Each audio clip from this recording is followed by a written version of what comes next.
This is Pulse of Africa, the face and voice of Africa. The story of resurgent and burgeoning Africa is here, only on the Pulse of Africa channel.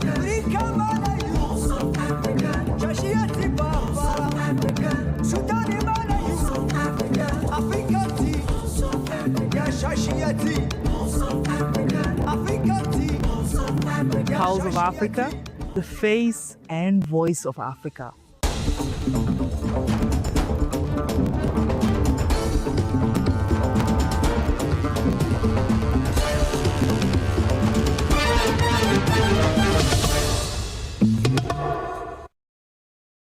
Welcome to Pulse of Africa News. I'm Ada Masai. We cover inspiring stories and key moments shaping Africa.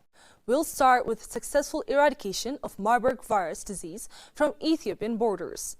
Ethiopia officially announced today that the nation has successfully eradicated Marburg virus disease from its borders, marking a historic milestone in the nation's public health journey. This achievement stands as a testament to the resilience and efficacy of the Ethiopian public health emergency management system, which navigated the crisis with unwavering precision and grace. The announcement was made during the National Public Health Emergency Preparedness and Response Review Forum currently convening in Addis Ababa. Addressing the gathering, Minister of Health Dr. Magdas Daba stated that this victory is the fruit of rigorous monitoring and containment strategies that effectively stifled the transmission of the virus. She revealed that no new cases have been detected within the last 42 days, a period representing 2 full incubation cycles, thereby confirming the total containment of the outbreak. The success of this mission was underpinned by a symphony of extensive vaccination initiatives, rapid response deployments, and widespread public awareness campaigns that empowered citizens across the nation. Magdas emphasized that the seamless coordination between local communities, dedicated healthcare professionals, and international partners was instrumental in managing the health crisis and restoring safety to the public. In her concluding remarks, Magdas extended her deepest gratitude to the frontline workers whose tireless dedication shielded the citizenry and the national economy from the devastating impacts of the virus. The eradication of this severe hemorrhagic fever not only protects lives but also reinforces Ethiopia's standing as a leader in regional health security and emergency preparedness.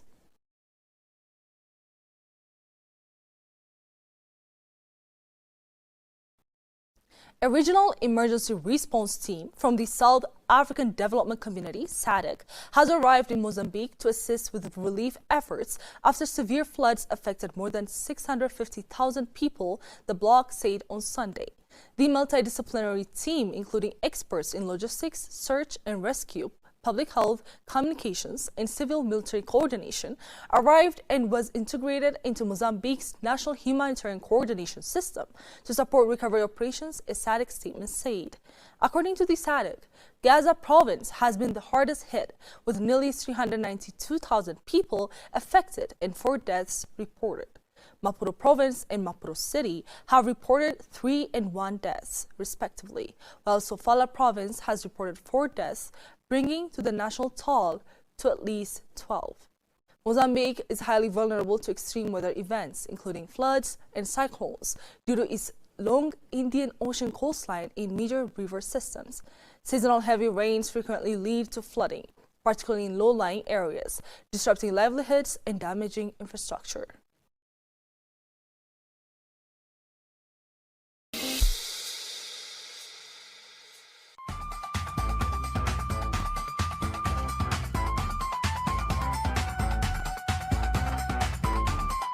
In Ethiopia, more homes and businesses now have access to electricity. Access to power supports education, healthcare, and local businesses. Light changes lives.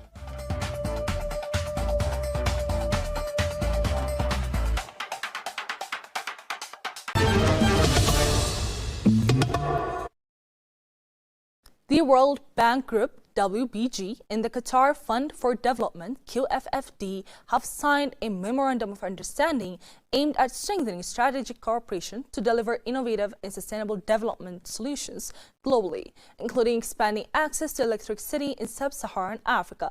The agreement was signed during the official opening of the World Bank Group's office in Doha on Sunday. It is expected to support the realization of Qatar National Vision 2030 while enhancing the World Bank Group's engagement with Qatar's public and private sectors. The Doha office will also serve as a platform to promote outbound investment into emerging markets across the region and globally. The partnership reflects a shared commitment to advancing innovative development financing and support reconstruction, recovery, and job creation across the Middle East, Sub-Saharan Africa, and fragile and conflict-affected regions. By mobilizing public and private sector instruments, the collaboration will focus on unlocking opportunities in priority sectors critical to long-term resilience, stability, and inclusive growth, including human capital development, energy and mining, agribusiness, and digital transformation. Under the Memorandum of Understanding, WBG and QFFD will explore future areas of collaboration aligned with shared goals, developmental priorities. These include efforts to expand access to electricity for 300 million people in sub-Saharan Africa and to strengthen coordinated actions that promote sustainable growth, resilience, and inclusive development. The milestone further reinforces Qatar's position as a growing global hub for economic and financial cooperation and highlights QFFD's role as a catalyst for impactful international partnerships that advance equitable and sustainable development worldwide.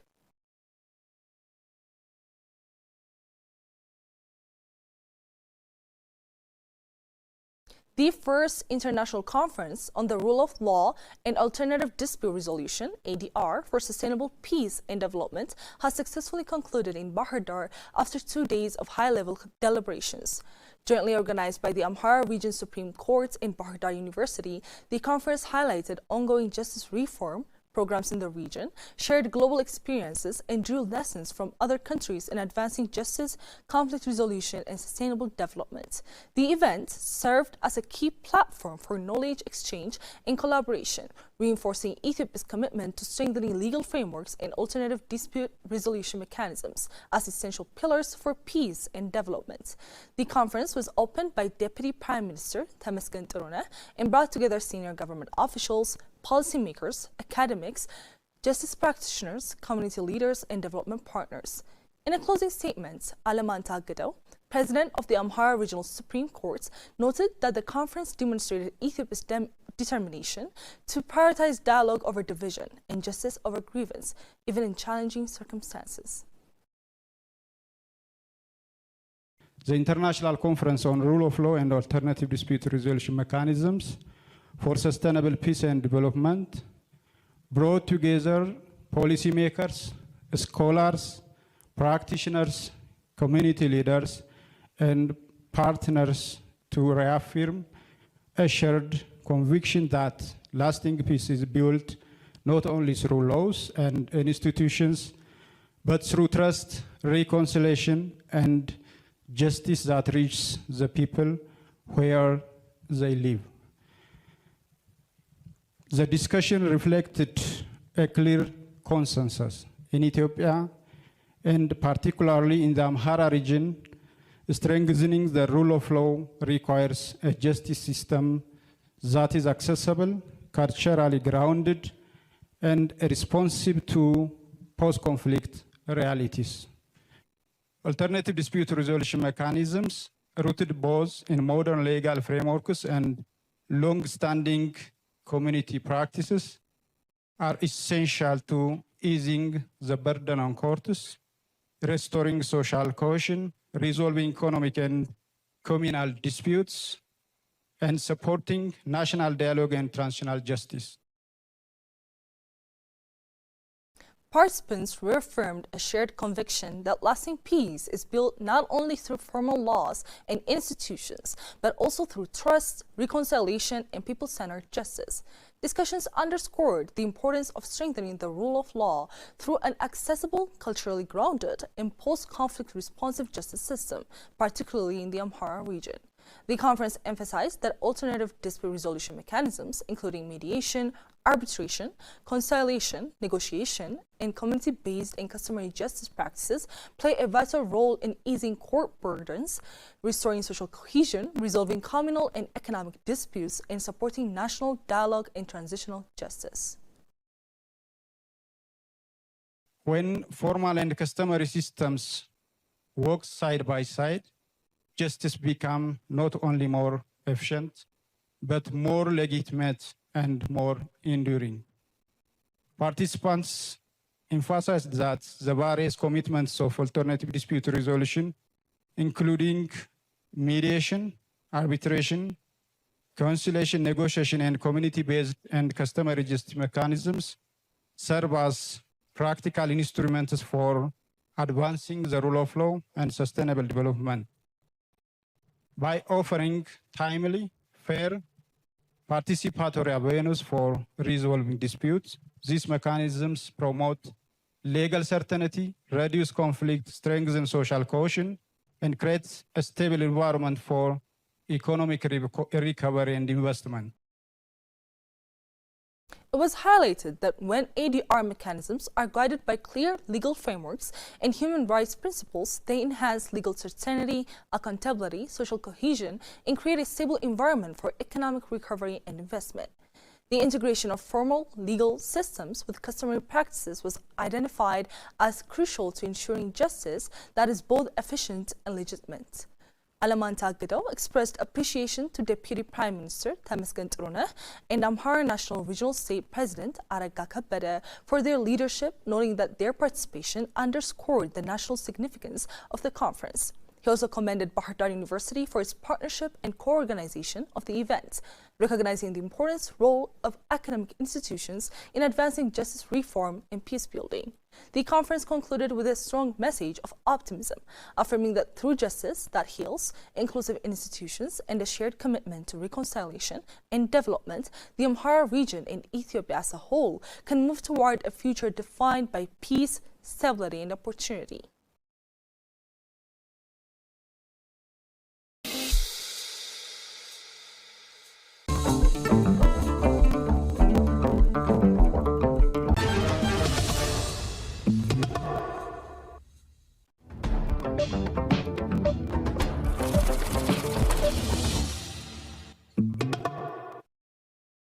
In our business news, South Africa's budget will show government debt stabilizing relative to gross domestic product for the first time in almost 20 years, said the head of the National Treasury. It will also show a third straight primary surplus, supporting fiscal credibility and economic growth prospects. We are at an important turning point in South Africa's fiscal trajectory, Director General Duncan Pieterse said. The prospect of better metrics has pushed down bond yields, lifted the rand, and delivered the first major ratings upgrade in 16 years. The South African Treasury is working to reverse a deterioration in public finances since the global financial crisis. A series of bailouts for state-owned companies, a high civil servant wage bill, and graft contributed to downgrades of South Africa's credit ratings to junk. The fallout from the coronavirus pandemic further weighed on public finances, while GDP expanded by an average of less than 1% annually over the past decade. In November, the Treasury projected debt would stabilize at 77.9% in the year through March. Finance Minister Enoch Gondongwana will present a new budget with the revised estimates on February 25. Gondongwana will also update plans for a formal fiscal anchor, which Pieterse said would help sustain the gains in fiscal credibility over the long term.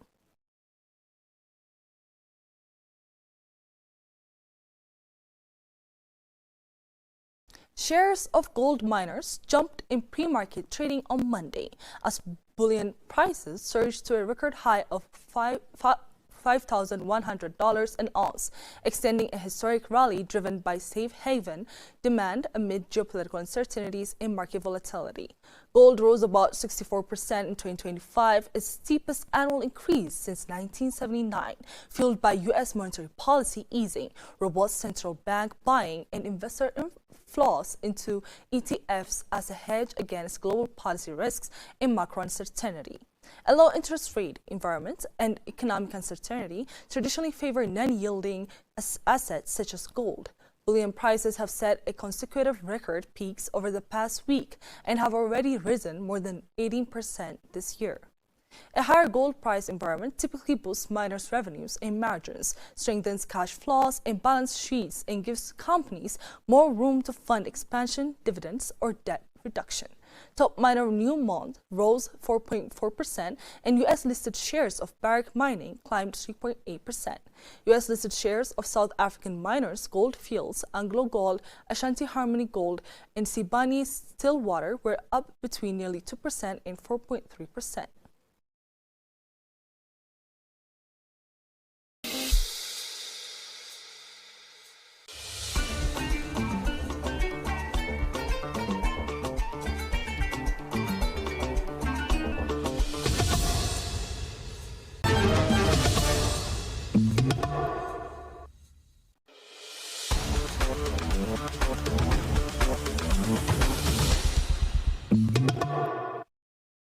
Next up, sport news. Health authorities and football bodies across Africa are using girls' soccer tournaments to promote cervical cancer vaccination, as the continent continues to bear one of the world's heaviest disease burdens. The initiative brings together health ministers, Africa's soccer governing body, CAF, and Gavi, the Vaccine Alliance, to build trust and awareness around the HPV vaccine among young girls and their families. The campaign, dubbed Goals Getters, was highlighted during a regional under-17 girls tournament held in Zimbabwe in December, involving around 200 players from 6 countries. By blending sport with health education, organizers say the program creates a safe and empowering space for girls aged 9 to 14 to learn about the HPV vaccine, which can prevent up to 90% of cervical cancer cases. Cervical cancer remains the 4th most common cancer among women globally, killing about 350,000 women each year, with nearly a quarter of deaths occurring in Africa, according to the World Health Organization. While HPV vaccine coverage in Africa has improved in recent years, misinformation and stigma remain key barriers, prompting officials to adopt community-based approaches, such as sports-led outreach to boost uptake.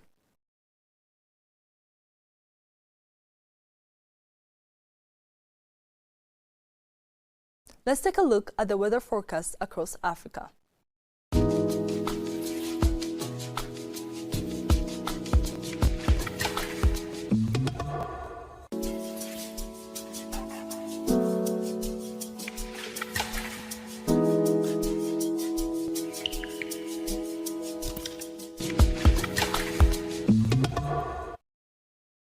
That's all for this hour. Thank you for tuning in. Goodbye.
Showcase the strengths of the Ethiopian Air Force. It highlights the competitiveness is building to remain a leading force. The Ethiopian Air Force is among Africa's earliest established air force. It was founded as a national institution on 28th of November 1935. This year it marked its 90th anniversary with a series of programs. Speaking at the celebration of the anniversary, Prime Minister Abiy Ahmed Commander-in-Chief of the Ethiopian Defense Force underscored the historic and contemporary role of the force in safeguarding Ethiopia and contributing to peace across Africa. Prime Minister Abiy described the Air Force as one of Africa's most respected institutions, built through cumulative efforts of successive generations and governments.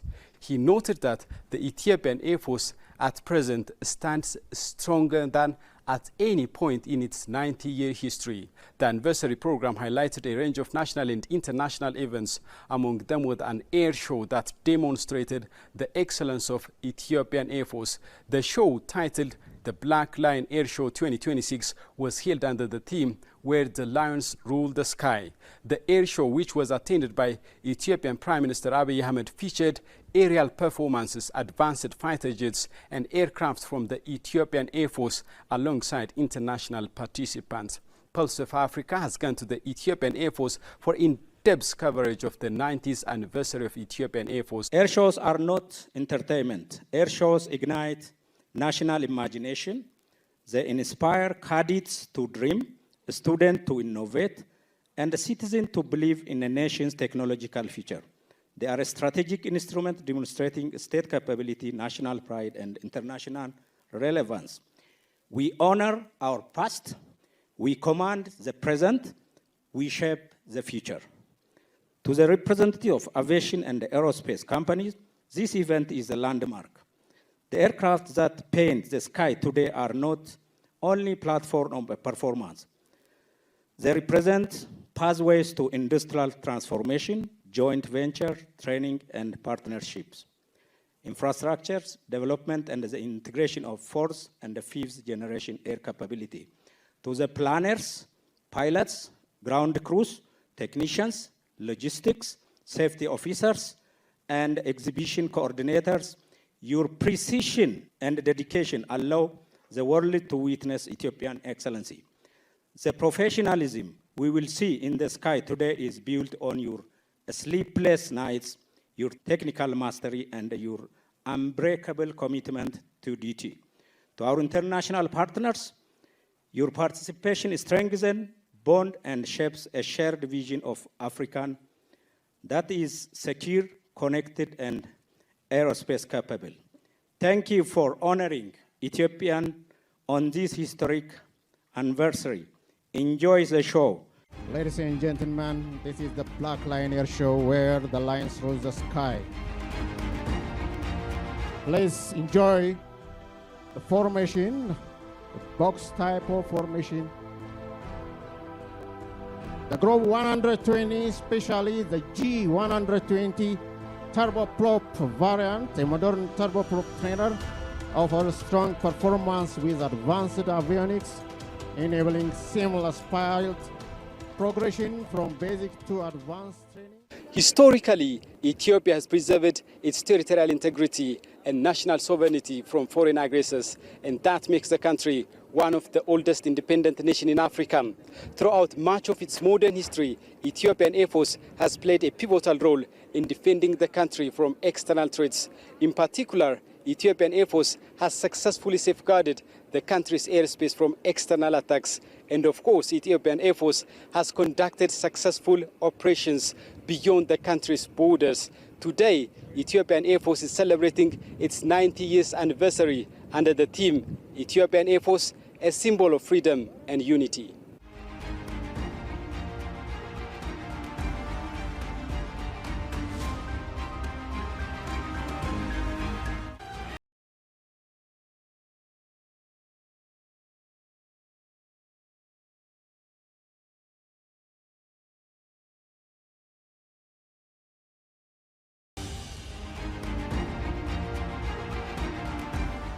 The celebration drew together a distinguished assembly of African Air Force commanders, chief of staff, and senior representatives from leading global aviation companies. Military attaches from across Africa voiced their admiration for the Ethiopian Air Force. They emphasized that Ethiopia's progress in aerial defense carries broader significance, serving as a beacon for continental cooperation. I know the efficiency of Ethiopian Air Force.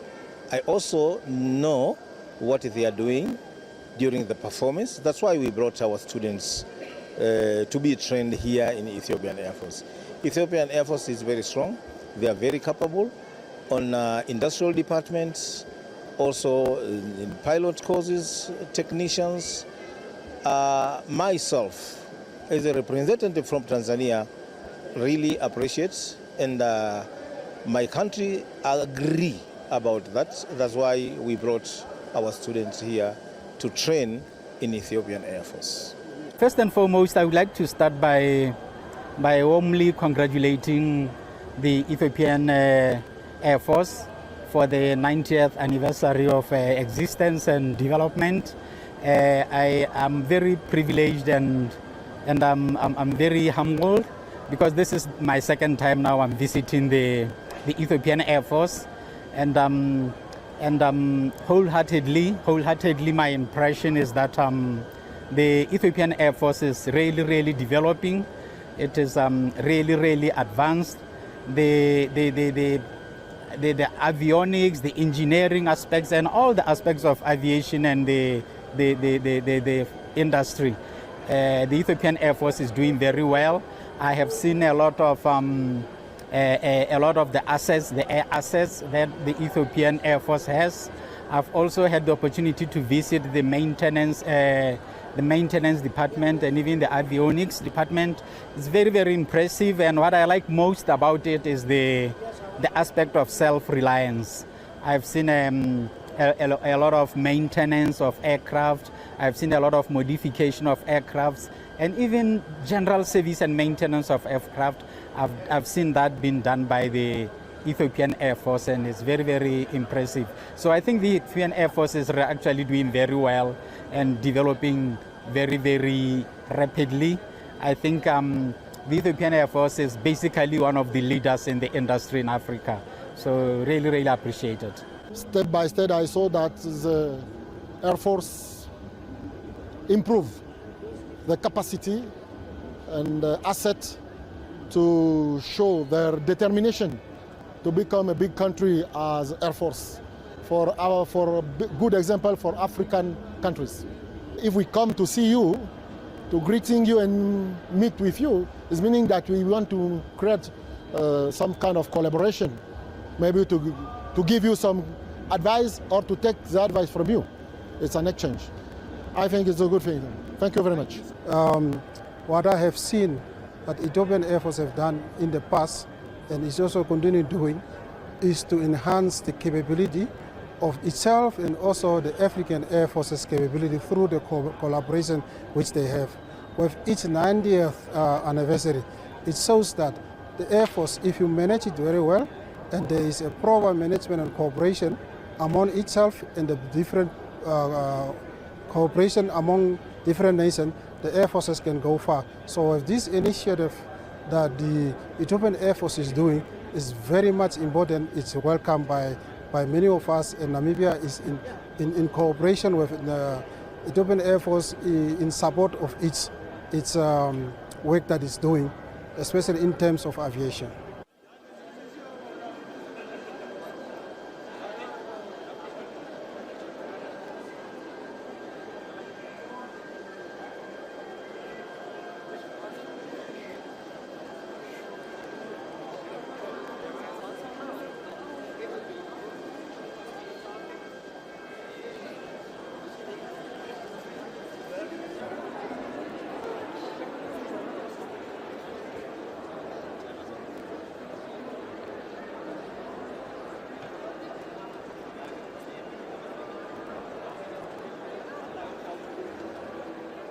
Ethiopia has always been in the right side of history in promoting Africa's peace and security, guided by the foreign policy that prioritizes Africa's collective interests. Ethiopian Air Force is working to consolidate continental cooperation in the defense sector.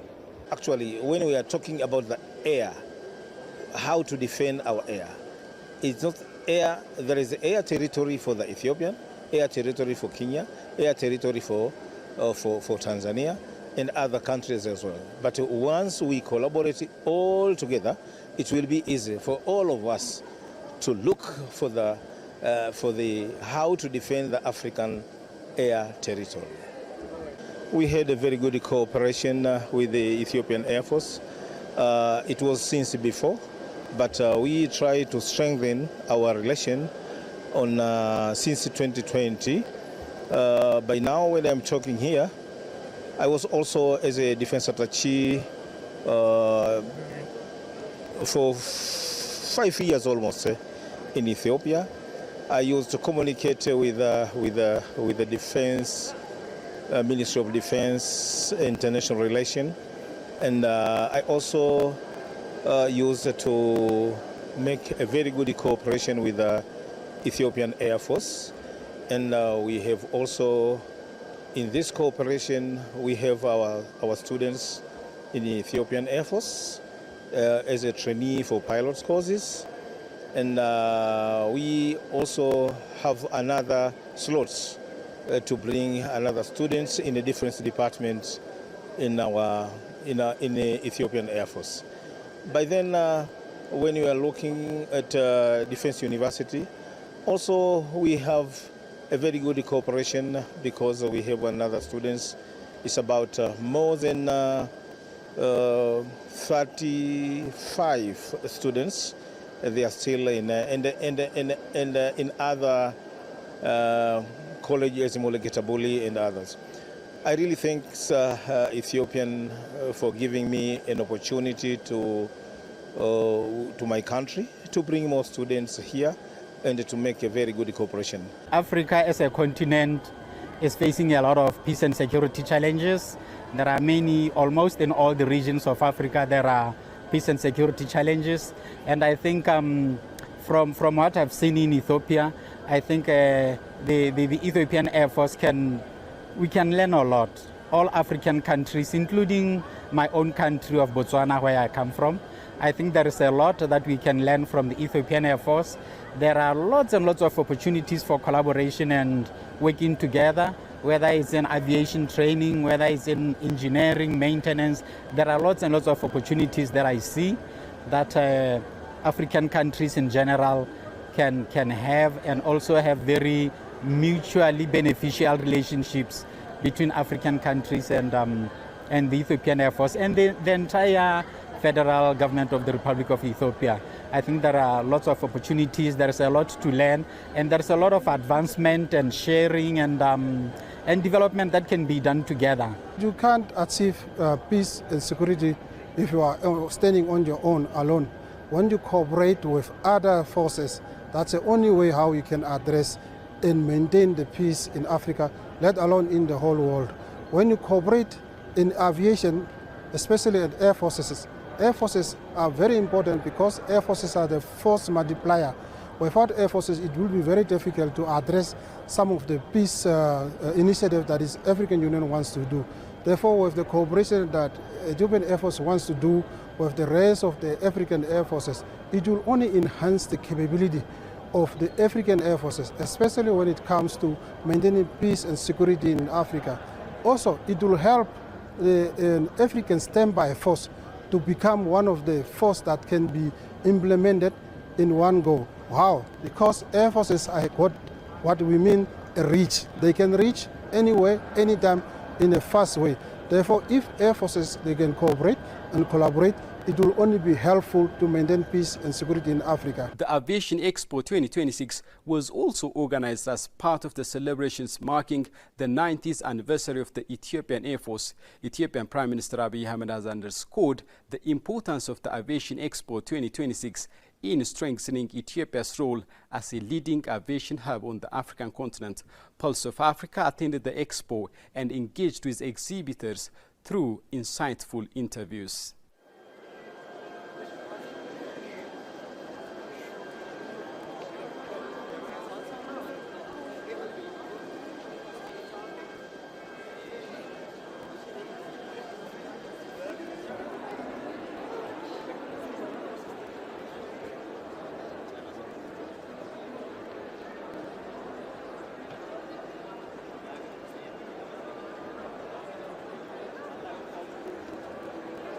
The 90th anniversary of Ethiopian Air Force has featured major national and international events designed to promote aviation excellence and enhance cooperation across Africa and beyond. One of those major events is, of course, the Aviation Expo 2026.